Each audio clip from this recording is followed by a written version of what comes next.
미국 같은 경우는 핵무기 완전히 포기하고 호르무즈 해협을 완전히 개방하라. 중국에 파병 요청했다 하는 거는 좀 넌센스예요. 누구도 이해할 수 없죠. 대만 침공한 것에 대해서 미국이 또 반대하고 으르렁거리고 있었는데 중국은 이란하고 관계가 아주 좋아요. 원유를 이란의 80% 이상을 중국이 사들여요. 그런데 왜 이란한테 파병을 하고 그래요? 그거는 말이 안 되는 거지. 속내는 최근 트럼프가 한국을 공개적으로 압박하는 발언을 했는데 그 속내는 무엇이며 한국은 어떻게 대응해야 할까요? 이번 미국과 이란 전쟁은 미국의 오판으로부터 시작됐다 이렇게 생각해요. 첫째, 지금까지 어떤 미국이 관여하는 전쟁들은 대부분이 유엔이 주도가 됐고 국제사회 호응을 받아서 했는데 지난번 트럼프 대통령이 베네수엘라 정권 교체를 아주 쉽게 했어요. 전광석화 같이. 그래서 그런 환상에서 벗어나지 못한 것 같다는 생각이 들어요. 베네수엘라하고 이란하고는 구조적으로 또 이념적으로 다른 국가인데 최근에 이란 그 장기 집권 하메네이 47년 동안 독재를 했다. 그래서 이제 국민들이 들고 일어났어요. 그래가지고 뭐 못 살겠다. 그래 정권을 바꾸자 이런 식으로 막 데모를 하니까 미국도 여기 좀만 건드려주면 되겠네.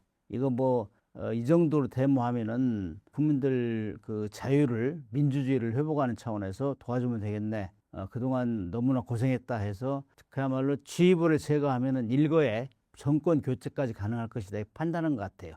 그래가지고 막 완전히 그 전쟁 준비를 치밀하게 준비하지 않는 상태에서 그냥 들이부은 거예요. 그래서 일거에 막 37명인가 이렇게 이 폭삭 제거하니까 이제 됐다 했는데 이란 같은 경우는 사실 종교 이념적으로 뭉쳐진 나라고, 그 다음에 중동의 특성을 보면 옛날 메소포타미아 문명, 이집트 문명, 여러 문명이 혼합돼서 족장 분위기가 있어요. 족장 분위기. 대장 모시는 그런 거기 때문에 우리가 생각하는 민주주의하고 틀려요, 거기는. 우리는 민주주의 뭐 할 말 다 하고 뭐 이렇게 언론 노출도 거기는 준비됐어도 그런 걸 제대로 못하는 그야말로 위에 사람 눈치를 보고 한번 그 줄에 서면은 꼼짝 못해 이런 분위기 있던 것 같아요. 그래서 뭐 우리 서방의 민주주의가 틀린데 그거를 미국식으로 지도부만 교체하면 끝날 걸로 이렇게 판단한 것 같아요. 그러나 이제 폭탄으로 뭐 재정권을 확보했다고 해서 일거에 그냥 공격을 해버리니까 이 이란 국민들이 오히려 뭉치게 돼버렸어, 뭉치게. 이거는 뭐 생각하고 완전히 틀려진 거죠. 그래서 이제 세계 1등 강대국하고 이제 이란하고 이렇게 이제 붙는 이런 양상이 됐는데 이스라엘 같은 경우도 사실 이 미국 없으면 전쟁을 못 해요. 미국이 거기다 군수 지원 대주고 돈도 대주고 이러기 때문에 하는데 이스라엘 정부에 의해서 미국이 쪽집게 타격을 하겠다. 이스라엘은 임무 분담이 된 거예요. 그다음에 이 미국 같은 경우는 뭐 거대 군사력을 이용해서 공중권, 제공권을 장악하면서 폭탄으로 이렇게 떨어뜨리고 이런 식으로 주로 이제 이스라엘은 주 요인 암살 이렇게 해가지고 처음에 쭉 진행되다가 이 정도 하면 끝나겠지 이렇게 했는데 차고죠, 차고. 그래서 이란 같은 경우는 세계 1등 강국에 대비를 하려면 어떻게 해야 되느냐, 그 약한 고리를 집어야 된다. 그래서 이제 호르무즈 해협을 장악함으로써 많은 여러 다수의 국가들이 거기에 관심을 갖도록 하고 미국한테 불만을 토로하도록 이렇게 잡게 됐죠. 사실 이란 같은 경우는 혁명수비대하고 정규군하고 별도로 있어요. 정규군이 한 40만 명 정도 되고 혁명수비대가 뭐냐면은 북한으로 하면 호위사령부, 그냥 왕권을 보유하는 이런 조직이기 때문에 이거는 주로 비대칭 무기를 많이 가지고 있어요. 미국은 뭐 항공모함보다 전략폭격기 엄청 값비싼 이런 무기가 있는 반면에 호르무즈 해협을 이란 같은 경우는 호르무즈 해협만 딱 지키면 된다 이런 생각을 가지고 있기 때문에 소형 고속정 미사일 그다음에 소형 자폭 드론 이런 걸로 끊임없이 미국이 하는데 대응해서 미국이 폭탄을 터뜨리면 자그마한 드론으로 그걸 또 응수했고 그다음에 이제 미국이 뭐 수십 배 비싼 뭐 그러니 수백 배 비싼 이 미사일을 던지면은 미사일로 공격하면은 뭐 수천만 원짜리 이런 미사일로 대응하고 이랬기 때문에 전쟁이 끝나지 않았어요. 그래서 저는 처음부터 이거는 누군가가 중재하지만 끝날 수 없다. 제가 이렇게 예측을 했어요. 아닌 게 아니라 이번에 이제 옆에서 보던 파키스탄하고 뭐 쿠웨이트 이런 데가 사우디 이런 데가 중재를 하기 시작했는데 지금 일단 휴전을 하자 이런 분위기가 이제 무르익어 가는 것 같아요. 그러나 이제 세계 여론이 아니 잘 진행되고 있는 호르무즈해협을 미국이 공격하면서 막았다. 원인정을 누가 했느냐 이래가지고 세계 여론이 미국에 더 안 좋게 퍼져나갔고 미국 또한 왜 전쟁을 했느냐 이란이 진짜 핵무기를 개발했느냐 그런 거 아니다. 여론이 그다음에 정권 교체 뭐 그렇게 폭탄을 수없이 들이붓는 정권 교체 했느냐 정권 교체 못한 거예요. 지금 하메네이가 이 죽고 나서 그 후계자를 이제 내세웠단 말이에요. 아픈 상태지만은 꾸준하게 뭐 미국이 하는 대로 흔들림 없이 대응을 했단 말이에요. 이런 걸 볼 때는 지도부도 제거 못하고 그다음에 뭐 핵무기도 완전히 제거했다고 하는데 핵무기도 제거 못한 것 같고 그다음에 제공권을 막 8, 90% 무력화했다는데 지금 계속 미사일 쏘고 이제 중거리 미사일까지 쏘고 있잖아요. 이런 상태에서 미국이 굉장히 여론에 시달리고 있다. 특히 미국 같은 경우는 뭐 안 되니까 빨리 끝내야 돼 해가지고 그 이제는 전기 시설 뭐 민간 시설까지 공격하려고 하니까 국제적 여론이 엄청나게 안 좋게 되니까 미국도 긴장해서 그러면 중재 한번 해보시오 하고 이제 미뤄서 4월 8일부로 이제 휴전 분위기가 형성되는 것 같다 이런 생각을 하고 있어요 지금. 이란과 미국이 2주 휴전안을 전격 수용했습니다. 단, 호르무즈 개방 조건 폭격 중단이 조건이라는 것이 사실인가요? 2주간 일단 휴전 협상을 양쪽에서 받아들였잖아요. 근데 이제 이란에서 요구하는 거는 내가 이렇게 두드려 맞았는데 보상해달라. 엄청난 시설이 지금 파괴가 됐는데 배상금 달라. 응? 이런데 사실 전쟁 배상금이라는 건 진 나라가 주는 거거든요. 일으켰기 때문에 통상. 그런데 이번은 그것도 아니잖아요. 그래서 미국이 그걸 인정할 리도 없고 그래서 이제 미국한테 그동안 동결되었던 세계적으로 각국의 동결된 자산을 풀어달라. 그다음에 국가 재건 문제 이런 것들을 협력해달라는 이 제시하는 것 같고 미국 같은 경우는 완전한 행복을 하라. 이란은 이제 거기다가 이제 전쟁을 완전히 끝내달라 이런 얘기고 공격을 멈춰달라는 얘기고 미국 같은 경우는 핵무기 완전히 포기하고 호르무즈 해협을 완전히 개방하라. 이게 이제 선결 조건이에요. 이 선결 조건이고 각국에서 한 뭐 15개, 10개 이렇게 지금 절충하고 있는데 제일 중요한 그거예요. 그래서 미국이 지금도 동의했지만 일단 호르무즈 해협을 완전히 개방하라. 그렇지 않으면 공격을 멈추지 않겠다. 이런 조건 하에 지금 휴전에 2주간 이제 휴전하는 이런 모양새를 취하고 있어요, 지금. 주한 미군이 철수하게 되면 당장 어떤 일이 벌어지나요?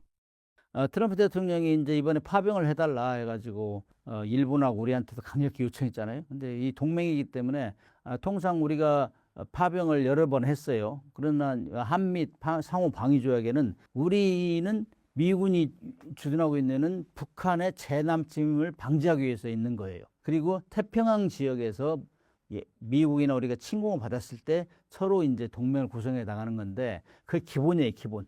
근데 지금 상황은 중동에서 이루어졌고 그다음에 우리가 공격을 받은 것도 아니고 미국이 공격을 받은 것도 아니잖아요. 사실 공격을 한 상태지.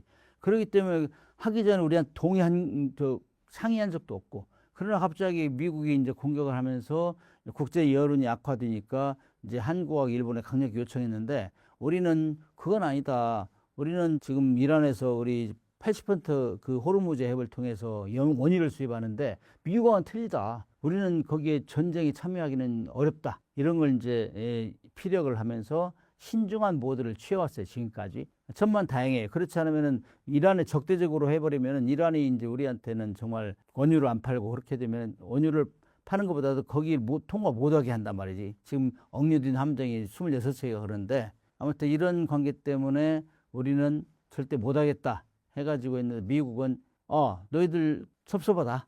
대통령이 그렇게 표현하고 있잖아요. 그러나 그럼에도 불구하고 우리는 비전투 분야는 지원할 수 있지만 전투 분야는 우리의 여건상 우리는 비산유국이고 미국은 산유국이잖아요. 그렇기 때문에 걱정하는데 우리는 지금 경제 대책위를 매일 하고 있다고. 이런 정도로 우리가 얘기하고 국익에 도움이 되는 방향으로 해야 된다. 우리는 절대로 파병을 할 수 없는 상황이고 그런 걸 많이 얘기하고 그렇기 때문에 미국이 아무리 섭섭하게 해도 국익이 1번이니까. 그래서 그러나 한미 동맹을 잘 유지하면서 꼭 미국이 필요한 비전투 분야는 참여하겠다. 이런 걸 계속 피력한 것 같아요. 트럼프가 최근 중국에게까지 파병을 요청한 것은 어떤 이유인가요? 중국에 파병 요청했다 하는 거는 좀 넌센스였어요. 누구도 이해할 수 없죠. 중국하고는 계속 태평양에서 무역 경쟁하고 어떤 때는 뭐 대만 침공한 것에 대해서 미국이 또 반대하고 미국이 그럼 침범하면 내가 가만히 안 있겠어 하는 이런 으르렁거리고 있었는데 미국한테 이 또 파병하라는 거 이해가 안 가죠. 중국은 이란하고 관계가 아주 좋아요. 그리고 중국은 이란을 통해서 자기들 그 1대1로 그 서방 동남 남방 쪽으로 가는 1대1로 그 국가 전략적인 프로젝트를 이란이 거점지에 거점지. 그리고 원유를 이란의 80% 이상을 중국이 사들여요. 그렇기 때문에 아주 이 막역한 관계라고. 그런데 왜 이란한테 파병을 하고 그래? 그럼 아니지. 그거는 말이 안 되는 거지. 속내는 너희들 좀 나서서 좀 중재를 해라 이런 차원도 있는 것 같아요. 그렇기 때문에 우리 누구 다 웃었죠. 이거는 넌센스 아니냐. 이란은 아주 좋은 사이에 있는데 미국이 건드려가지고 불똥이 들어간 거잖아요. 그래서 호르무즈에 막히니까 중국한테 파병하라 하면 중국하고 이란하고 적대 관계를 유지할 수밖에 없는데 왜냐면은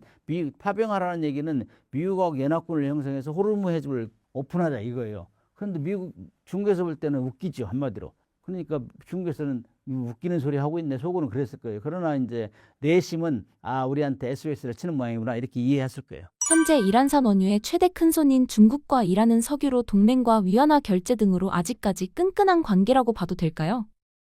조금 전에 언급했지만 이란하고 중국은 아주 끈끈한 관계예요. 그러면서 미국이 그동안 세계의 달러 기축통화국을 유지하는 배경에는 이 석유가 이 전쟁의 원인이 된 게 엄청 많아요. 인류 역사상. 거기에 이제 기축통화를 할 수 있어 달러로 결제를 했기 때문에 지금 세계적으로 이렇게 달러로 이게 세계가 움직인다. 기축통화를 하는 국가가 유리하게 됐단 말이지. 이 달러 패권을 잡은 게 그런 원유가 기본이 됐다. 이렇게 통상적으로 얘기해요. 근데 그거를 건드리면 미국에도 불안하죠. 근데 중국은 그렇게 얘기하면 엄청 좋죠. 이란이 우리를 사실 대변하고 있네. 달러 때문에 기분 나쁜 게 한두 가지가 아닌데, 이번 기회에 이렇게 이란이 또 이렇게 유한화를 강조하니까, 우리도 유한화를 달러 결제하면은, 원유 결제하면 엄청나게 좋죠. 그럼 이건 대단한 변화예요. 대단한 변화. 그러나 이게 금방 되지는 않아요. 다 달러로 기축해가고 기준적으로 그 이 금융망이 구성됐기 때문에 하루아침 변경될 수는 없어요. 그러나 움찔하지 미국은 이런 도전을 해? 이란이 그런 면에서는 미국한테 굉장히 기분 나쁜 거고 이란은 미국의 아킬레스를 가지고 있는 거죠. 그러나 중국이 못할 것도 아니란 말이죠. 워낙 경제 대국이잖아요. EU의 경제 대국이기 때문에 여러 국가가 밀어만 주면은 이거 기회를 살릴 수 있겠네 이렇게 희망을 가지고 있는 거죠. 그러나 이것이 이번 전쟁을 통해서 완전히 바뀐다? 그거는 좀 사실상 어렵다 그렇게 봐요. 이 상황에서 우리가 미국의 거센 압박에 밀려 파병을 결정한다면 북한의 위협 등 한반도 안보 지형에는 어떤 일이 생길까요? 이 상황에서 한국은 파병을 하면은 안 된다. 그것이 일반적인 국민적 여론이에요. 왜냐하면은 정치인들은 여론을 살펴가서 해야지 우리가 정치인들이 자기 정치 목적을 위해서 하면 안 된다. 국익이 1번이다는 얘기예요.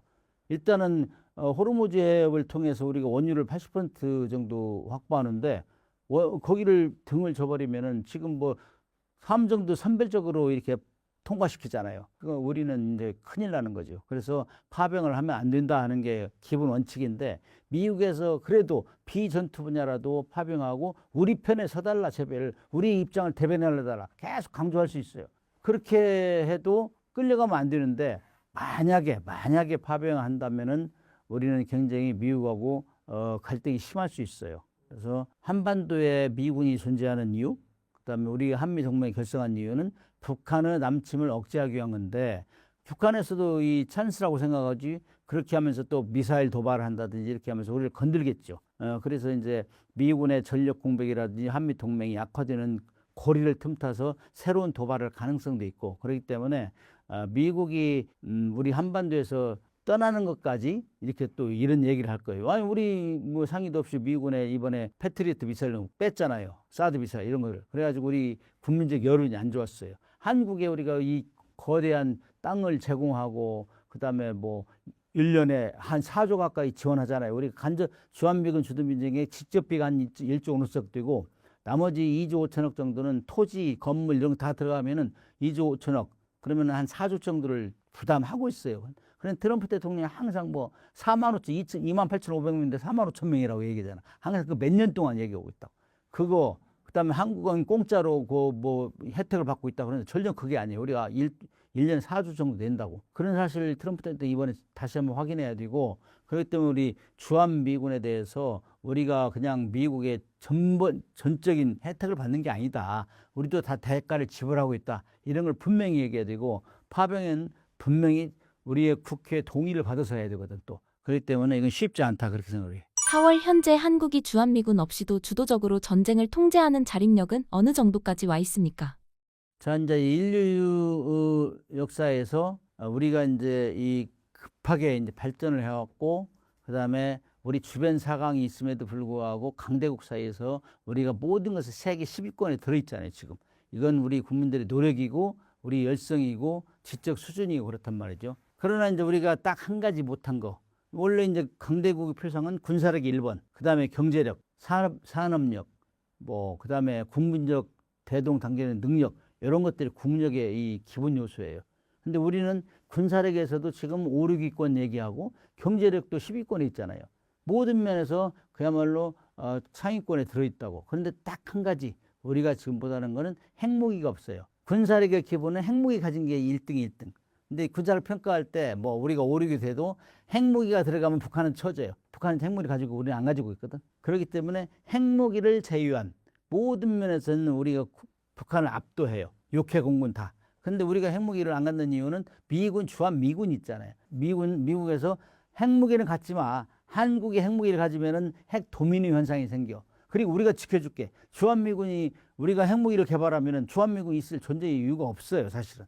그렇기 때문에 주한미군의 존재 이유도 있고, 그러니까 핵무기 개발하지만 우리가 해줄게. 그게 핵 확장 억제예요. 이거를 위해는 다 북한을 압도한다고. 그리고 북한이라는 나라가 핵무기를 가지고 있지만 핵무기는 너 죽고 나 죽고 할 때 쏘는 게 핵무기예요. 그래서 그렇게 국민들이 걱정할 필요 있어. 우리는 북한이 만약 핵무기를 우리한테 투하한다. 그럼 미국이 가만히 있을 것도 아니고 약속을 했기 때문에 우리를 무너지는 미국이 중요시에게는 린치핀이 무너지는 거예요. 동북아 전략에서. 그렇기 때문에 그거는 함부로 할 수 없는 것이고 그래서 주한미군이 만약에 뺀다 해도 핵무기는 함부로 쓸 수 없다 북한이. 그런 상황에서 우리가 커버할 수 없고 북한이 다 알아요. 그렇기 때문에 우리를 함부로 무시하지 못한다고.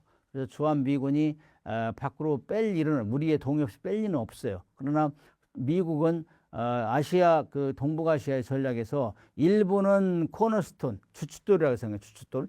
그다음에 한국은 린치핀 그래요. 주춧돌이라는 건 집질 때 내 모퉁이 그걸 얘기하는 거. 그러니까 린치핀이라는 건 마차의 한쪽 그 바퀴가 빠지는 대로 끼는 걸 린치핀이라고 하는데 둘 다 중요해요. 그러나 코너스톤이 훨씬 범위가 크지. 그래서 일본 같은 건 동북아 전략이 허브라 생각하고 우리는 그 앞에서 최전방에 지키는 우리 그 역할이다. 그렇기 때문에 미국도 한국에서 주한미군을 빼기가 쉽지 않아요. 그리고 주한미군 빼려면은 미국 같은 경우는 의의가 워낙 강하기 때문에 미국의 의의를 동의를 받아야 돼요. 28,500명. 그래서 매년 의회에서 얘기하잖아요. 트럼프 일기 때도 막 방위비 분담금 알리면 주한미군 빼겠어 이런 얘기를 많이 했다고. 그러니까 그거를 국방수권법으로 묶어놨어요.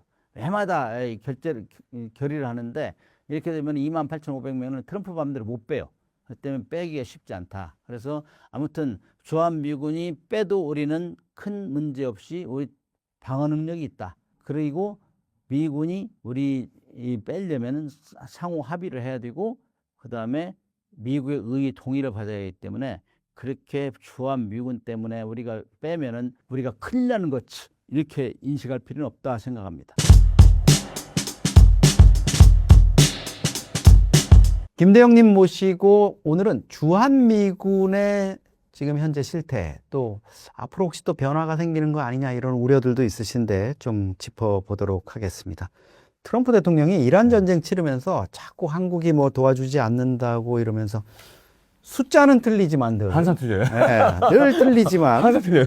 주한미군 얘기 자꾸 꺼내서 우리를 불안하게 하고 있습니다. 왜 이러는 겁니까? 뭐 일기 행정부 때도 그랬지만 네. 이게 본인의 스타일인 것 같아요. 본인의 스타일이고 그래서 사실 이제 뭐 이런 거에 또 우리가 일희일비할 필요는 없다고 생각해요. 네. 저도 한 일기 행정부 겪어보니까 그냥 저 트럼프 대통령 특유의 뭐 언어적 제스처라고 해야 될 거라고 생각이 좀 많이 들고 네. 그리고 이제 우리가 트럼프 대통령이 함부로 못하는 이유 중에 하나가 어찌됐든 지난번에 이제 작년에 에이펙 때 또 한미 양국 정상회담이 있었고 우리가 네. 또 미국에 또 많은 투자하기로 했고 네. 마스카 프로젝트도 하기로 했고 그런 차원에서 봤을 때는 그렇다고 해서 뭐 트럼프 대통령이 또 대한민국 손절하기 어렵거든요. 그렇죠. 네. 그리고 여전히 주한미군 같은 경우에는 미국 입장에서도 중요하거든요. 아태 인도 태평양 전략에 있어서 그 어떻게 보면 인도 태평양의 유일한 지상군이에요 지금. 그러네요. 네. 그러다 보니까 저는 좀 이렇게 봐요. 저런 식으로 우리에 대한 사랑을 표현하는 게 아닌가. 아, 트럼프식 사랑. 트럼프식 사랑 같아요. 너무 제가 봤을 때. 너무 긍정적으로. 네. 그러니까 일기 행정부를 한번 겪어보니까 저 형 얘기를 이 정도는. 네, 저 형 얘기를 이렇게 깊게 담을 필요 없다. 그러니까 어떻게 보면 이제 뭐 생각하다 보니 한국이 좀 먼저 나온 걸 수도 있고. 그렇죠. 우리 입장에서는 좀 배짱 튀길 필요도 있어요. 야, 이게 뭐 한국 지키려고 있는 거냐? 북한 지키려고 하는 거냐? 중국 그렇죠. 때문에 너희들 갖다 놓은 거잖아. 이럴 수도 있는 그리고 거죠. 지금 우리 같은 경우에 네. 우리나라에서 메모리 반도체 없으면 네. 미국 IT가 안 들어가요. 반도체까지. 그렇죠. 안 들어가죠. 오. 조선도 지금 뭐 우리가 도와주지 않으면 네. 안 되고. 그래서 저는 오히려 이런 걸 통해서 한국에 대한 사랑을 표현하는 것이 아닌가. 아니, 역설적으로. 또 하나 또 트럼프가 예. 역설적으로 사랑하는 데 있던 나토. 예. 거기도 지금 나토가 안 도와줘가지고 이번에 별로 안 엄청 좋아해요. 엄청 빈정상했더라고요. 나토하고는 어. 일기 때부터 안 좋았어요. 근데 지금 보면은 네. 제가 이 자료 찾아보니까 나토 그 지원금, 예. 기여금을 한 15% 나토 예산의 15%를 미국이 내더라고요. 네. 보니까. 근데 이제 그거를 안 하겠다, 뭐 그리고 네. 거기에 미군 빼겠다 이러니까 나토는 조금 술렁이는 것 같고 네. 특히 그 나토 사무총장 예. 마르크 리터 총장 예. 여기는 그 얘기 나오니까 바로 깨갱하더라고요. 자기 그렇죠. 월급하고 직원들 이 예산이 그렇죠. 있으니까. 나토는 좀 지금 어떤 상황입니까? 지금 그 일기 행정부 때도 아마 이제 기억하실 거예요. 네. 그 나토 회의 갔는데 약간 트럼프 대통령이 왕따 시키고 다른 나라 정상들끼리 모여서 밥 먹고 막 이랬잖아요. 거기다 더해서 특히 우크라이나 전쟁. 네. 트럼프 대통령 2기 행정부 집권하고 나서 지금 이제 유럽 각국들은 우크라이나 전쟁 어떻게든 지금 이제 우크라이나 지원하고 있는데 그렇죠. 이거 또 척을 지고 있잖아요. 바이든 그 멍청한 사람이 네. 지원했다 이렇게. 또 척을 지고 있고. 네. 그러니까 이제 잘 보시면 젤렌스키가 뭐 요 몇 년 사이에 트럼프 네. 2기 행정부 등장하고 나서 이제 미국 몇 번 갔잖아요. 가서 깨지고 어. 나면 유럽을 가요. 그럼 유럽 어. 가면은 고생했다. 아, 수고했어. 우리가 모진 사람 만나서 좀 그치. 고생했다. 우리가 없는 살림이라도 네. 그냥 쌈짓돈이라도 빼서 내가 도와줄게. 그런. 파이팅 이제 이런 게 항상 있었어요. 음. 그러니까 이제 트럼프 입장에서 봤을 때는 쟤네 때문에 휴전이 안 돼. 라고 막 지금 수없까. 그러니까 지금 그거예요. 유럽은 쌈짓돈이라도 빼서 줄 테니까 야 끝까지 싸워. 맞아요. 그런 식이에요 지금. 트럼프는 계속 젤렌스키한테 너 꼴을 알아. 너 그러니까. 지금 이러는데 거길 자꾸 도와주니까 싫은 거네. 거기 싫고 그 다음에 왜 우리가 나토를 도와줘야 되느냐. 네. 그 말도 사실은 일부분 맞긴 해요. 음. 왜냐면 유럽이 못 산 나라도 아니고 그동안 사실 이제 방치였던 거 아니에요. 그렇죠. 국방비나 이런 거 복지한다고. 음. 그런 측면에서 또 사이가 안 좋고. 음. 그러다 보니 그리고 원래 지금 이제 트럼프 2기 행정부 들어서 네. 유럽 내 미군을 줄이려고 했어요. 그러니까 그런 기조들이 좀 다 맞물려 있다. 그리고 지금 잘 보면 그리고 이제 과거와 달리 과거에 보면 네. 레이건 그다음 부시 대통령 아들 부시도 마찬가지고. 그 이제 냉전 곧 끝나기 전쯤에서 그 미국 대통령들 보면 유럽과 다 사이가 좋았어요. 안 좋진 않았어요. 그렇죠. 근데 이제 트럼프 대통령 특히 마가 쪽은 대외 군사 개입에 부정적이고 먹고 살만 당신들 지켜야 되지 왜 우리가 네. 지켜야 되냐 이런 기류들이 있다 보니까 사이가 안 좋아졌죠. 그리고 또 한 가지로는 유럽은 유럽이 지키고요. 네. 우리는 인도 태평양에 집중할게요. 그런 기조도 있고 그러다 보니 사이가 멀을 수밖에 없죠. 네. 또 하나 이제 이란 전쟁을 보면서 저희가 또 좀 하나 이건 뭐 퍼뜩 떠오르는 게 이런 게 있어요. 네. 푸틴이 크림반도 침공하고 우크라이나 침공해가지고 이렇게 할 때만 해도 야 저거 뭐 불법 침공 아니냐 이랬는데 트럼프가 또 이란 때리고 마두로 잡아가고 이러다 보니까 네. 와 이러면은 시진핑 형님도 좀 엉덩이가 들썩들썩 하는 거 아니야? 아니 뭐 푸틴도 이러고 트럼프도 이러는데 나도 그럼 대만 야 올해 좀 어떻게 좀 군기 좀 잡아볼까 이렇게 때릴 수가 있는데 이게 뭐 제 말씀이 아니라 홍콩의 사우스 차이나 모닝 포스트지가 실제로 이런 게 좀 모델이 될 수 있다. 네. 이란 전쟁이. 근데 주한미군이나 주일미군이 좀 당하고만 있을 정도는 아니잖아요. 저는 사실 이란 이번에 전쟁 보면서, 야, 이렇게 하면 27년, 28년에 정말 시민과정이 맘만 먹으면 해볼 수도 있겠다라는 생각이 드는 배경이 몇 가지가 있습니다. 네. 근데 첫 번째로는 이번 전쟁을 통해서 아시다시피 우리 주한미군에 있는 패트리어트도 뭐 일부 네. 빼가고, 사드도 지금 이제, 뭐 제가 이제 인공위성 사진을 본 거는 네. 발사대 3개 정도 나갔어요, 지금. 아. 없어요. 나갔고.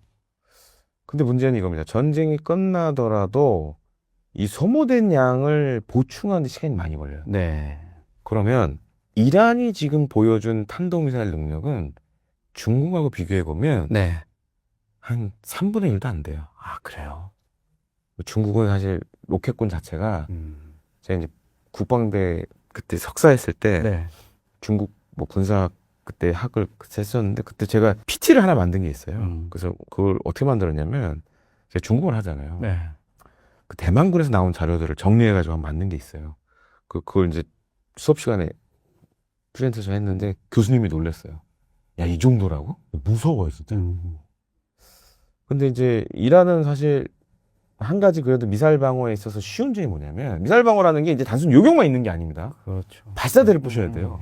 근데 이번에 뭐 어찌됐든 발사대 부시는데 어느 정도 성공을 했고 그럼에도 불구하고 이제 한 뭐 1000발 남았다는 얘기도 있지만 네. 어느 정도 그래도 성과를 봤어요. 근데 중국의 로켓군이 무서운 게 뭐냐면 일단 미사일 수량도 훨씬 많고 중국은 잘 보면 땅덩이가 넓잖아요. 네.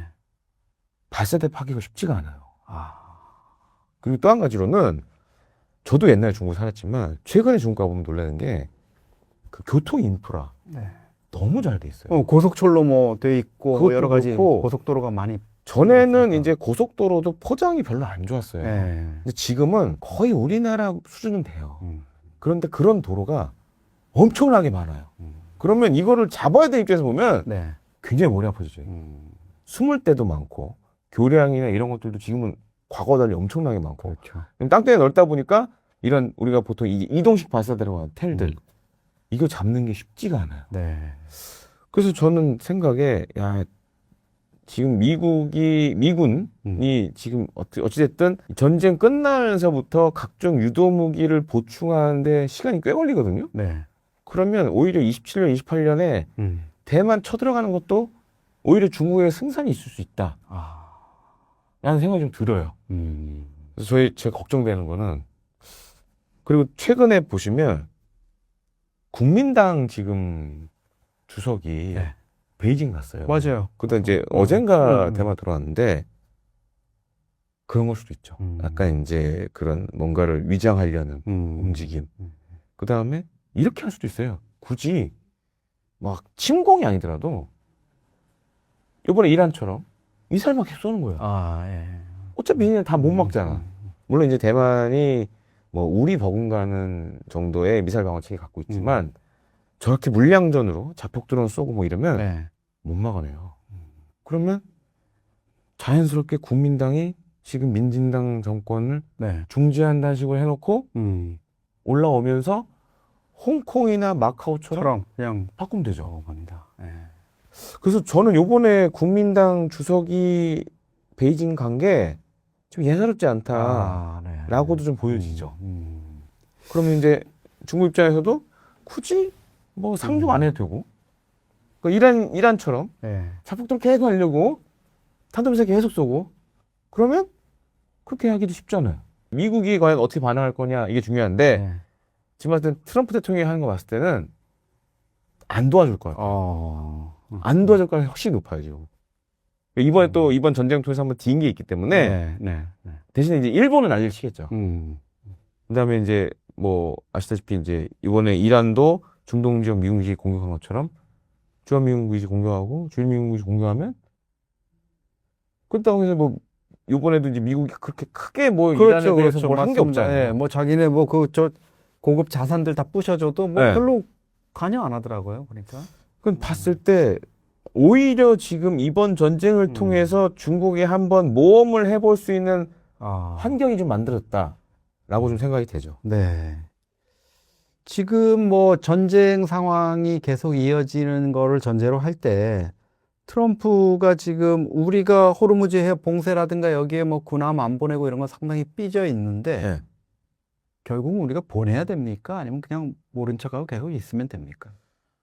끝나고 보내야 되죠. 끝나고. 네, 끝나고 보내죠. 왜냐면은 이런 일이 사실은 처음은 아니에요. 그러니까 음. 우리한테 이렇게 요청한 거는 네. 뭐 그전에도 바이든 때도 한번 있었고 홍해 관련된 네. 부분에 있어가지고 그런데 이제 이번에 트럼프 대통령이 잘못한 게 뭐냐면 제가 볼 때 이게 가장 컸어요. 그러니까 사실은 동맹국들이 가야 돼요. 가야 되는데 접근 방식이 제가 봤을 땐 틀렸어요. 그러니까 예를 들어서 이제 전통적인 방식. 그러니까 외교부 관계자끼리 협의를 하고 비공개로 협의를 하고 네. 그 다음에 이거를 아래서부터 위로 이제 점점 올라가면서 상의하고 그 다음에 이번에 가장 큰 실수를 한 게 전쟁을 하기 전에 동맹국들한테 이해와 설득을 시키지 못했어요. 그렇죠. 사전에 귀뜸해줬어야죠. 네, 지르고 그 다음에 이제 와서 한 거다 보니까 거기에 이제 좀 마음이 상한 나라들이 많고 네. 예전에 안 그랬는데 이건 뭐냐 그렇게 생각하는 나라도 많고 그러니까 옛날 같았으면 지금 만약에 제가 좀 중요하게 보는 건 이겁니다. 미국이 만약에 중도에 저는 군사작전을 했으면 예전에는 영국하고 그 영연방국가들 네. 1차적으로 뛰어갔거든요. 근데 이번에 잘 보시면 다 남을 나라예요. 맞아요. 뭐 총리부터 네. 그냥 오히려 약간 반감 가지고 뭐 영공 통과도 안 시키고. 그러니까요. 그러니까 이제 그게 가장 큰 지금 어떻게 보면 음. 미스, 실수였고 거기다가 이게 또 무슨 외교적으로 한 게 아니라 네. SNS에 올려버렸잖아요. 그러면은 이게 각 나라 입장에서도 마찬가지고 뭐 우리나라도 마찬가지입니다. 야 SNS에서 한 걸 보고 지금 파병을 하라고? 라고 밖에 될 수가 없잖아요. 그렇죠. 그런 점이 굉장히 좀 안타깝죠. 네. 안타깝고 또 한 가지로는 전쟁 초기에 만약에 호르무즈 해협의 통제권을 미국이 가져왔다 그러면 네. 아마 동맹국들도 물론 이제 국내적인 문제는 있지만 호르무즈 해협이 안정이 됐네? 그러면 안전이 어느 정도 보장되면 우리도 갈만하네? 네. 라고 생각이 들었으면 간다고 했을 거예요. 근데 이제 전쟁 초기에 호르무즈 해협을 사실은 방치해 버렸으니까. 그렇죠. 그런 것들이 좀 복합적으로 작용한 것 같아요. 이게 이제 우리 입장에서는 주한미군 방위비 분담금 협상 뭐 이런 부분도 있고 계속 국방비 5% 이상 올리라고 각국에다가 또 압박을 해온 게 있지 않습니까? 이란 전쟁을 계기로 이런 트럼프의 거세진 압박 어떻게 좀 우리가 대처하면 될까요? 저는 일기 행정부 때도 이런 일이 많았잖아요. 네. 네, 느낀 건데 그렇다고 트럼프 대통령이 100년 만년 미국 대통령 하는 거 아니잖아요. 이제 2년 조금 그렇죠. 더 남았습니다. 네. 네. 시간을 잘 끌면 네. 혹시 네. 네타냐후처럼 전쟁 중이다 이래가지고 계속 끌고 갈 트럼프가 그렇진 않을 거야. 그렇게 하기까지는 어렵습니다. 어려울 것 같고 어차피 이제 11월 중간 선거가 있기 때문에 네. 아마 이제 빠르면 이달 안에 이제 정리가 될 것 같고 제가 이건 뭐 제 개인적인 생각이지만 다시는 그 자기 임기 내에 네. 군사작전 안 할 것 같아요. 아, 이번에 너무 길었어요. 그러니까 트럼프 대통령이 이번에 잘못한 게 뭐냐면 차라리 이스라엘 보고 시작하라 그러고 네. 중간에 한번 작년처럼 중간에 한번 끼어들어서 음. 말리는 그런 모양새로 갔으면 뭐 진짜 노벨 평화상 받았죠. 예. 근데 이번에는 괜히 같이 하는 바람에 네. 사실 이제 국내적으로 너무 피해가 크고 지금 네. 그런 부분을 봤을 때는 이제 더 이상 이 남은 임기 내에 어떤 군사작전 하기는 힘들지 않을까. 네.